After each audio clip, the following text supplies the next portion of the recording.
BFM Business, BFM Bourse, la carte IMO.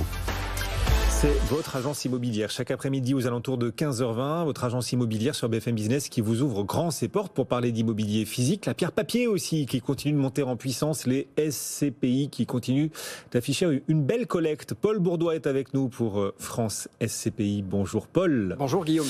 À vos yeux, Paul, les SCPI pourraient même devenir le placement préféré des frugalistes. Qu'est-ce que vous appelez qui sont les frugalistes ? Alors attendez, déjà il y a deux concepts dans votre question, Guillaume. Il y a le concept qui est plus qu'éprouvé de la SCPI. La SCPI, je rappelle, c'est une société qui investit dans l'immobilier. Et moi, en tant qu'épargnant, eh bien, quand j'achète des parts de cette société, je n'ai rien à gérer. Ni les locataires, ni les biens, ni les travaux, etc. J'encaisse juste les dividendes. Et évidemment, il y a des contraintes, on pourra en reparler si vous voulez. Et les frugalistes, deuxième concept, qu'est-ce que c'est ? Peut-être en êtes-vous un, frugaliste justement. Ce sont des personnes, pas des illuminés, c'est un vrai mouvement. Ce sont des personnes qui ont pour projet, pour ambition de partir à la retraite à 40, 45 ans. Dépêchez-vous Guillaume. Trop tard, j'ai 41. Ce sont des personnes qui ont cette ambition-là. Alors évidemment, c'est un rêve que beaucoup de personnes partagent. Comment comptent-ils y arriver ? Eh bien, très sérieusement, en ayant une exigence assez forte de leur épargne, et donc en épargnant une partie. En général, ils se fixent un tiers, voire la moitié de leurs revenus en épargne. Donc, ce qui demande évidemment pour le reste d'être très frugal, d'où le nom de ce mouvement, tout simplement. Qu'est-ce qui convaincrait ces gens qui voudraient se passer de travail finalement relativement tôt, bien avant l'âge légal de la retraite ? Qu'est-ce qui pourrait les convaincre d'investir dans les SCPI ?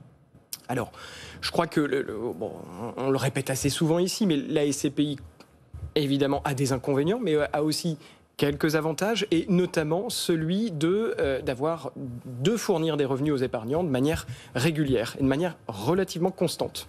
C'est vrai que les SCPI aujourd'hui n'ont jamais fourni, sur les 30 dernières années, moins de 4% de revenus et jamais plus de 8%. Donc on est dans une bande passante qui est extrêmement intéressante et qui permettrait justement aux frugalistes de percevoir des revenus, de remplacer leurs revenus professionnels par ces revenus fournis par les SCPI. Autre point, la SCPI est relativement, je dirais, bulldozer ou 4x4 si vous préférez.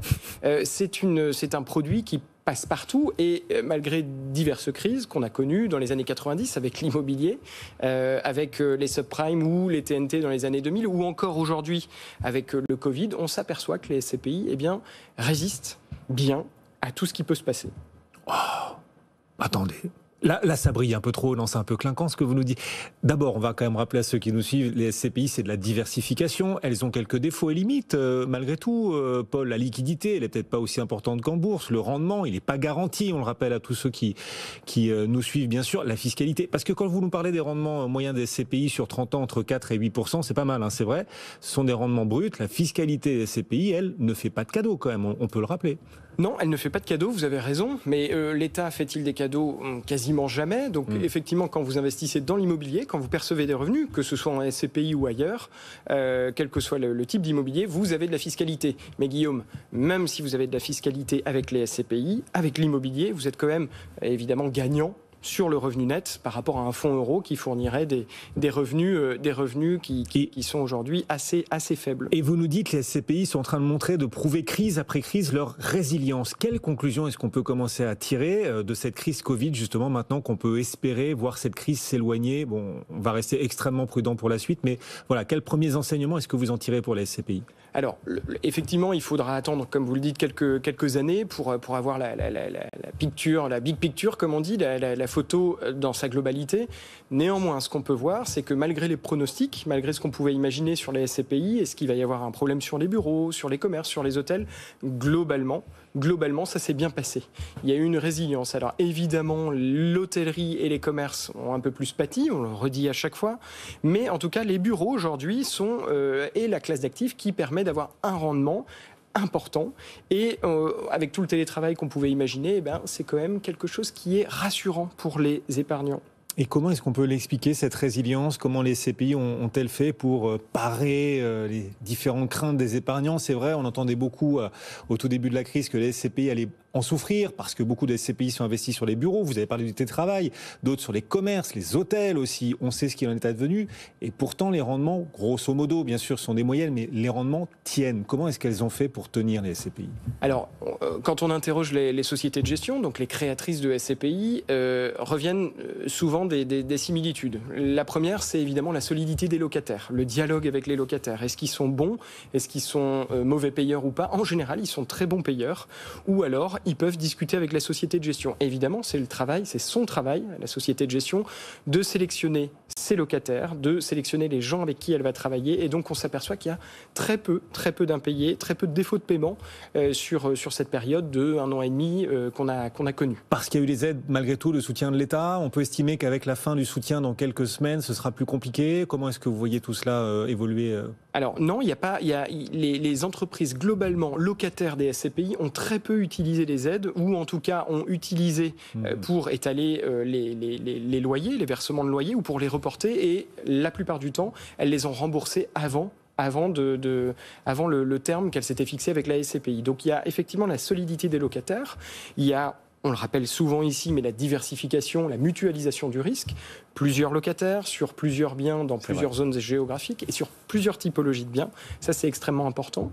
Et puis on voit aussi le côté réserve de la SCPI, et là c'est un peu plus vicieux, un peu plus pernicieux, parce que aujourd'hui c'est une arme qu'a utilisée la SCPI pour dire, écoutez, non, nous, on n'a pas eu de baisse de revenus. Regardez, on sert exactement le même revenu à nos épargnants, à nos associés sur 2020. Mais peut-être que certaines ont utilisé ces réserves. Et donc, on le verra au moment des rapports annuels qui arrivent là en ce moment.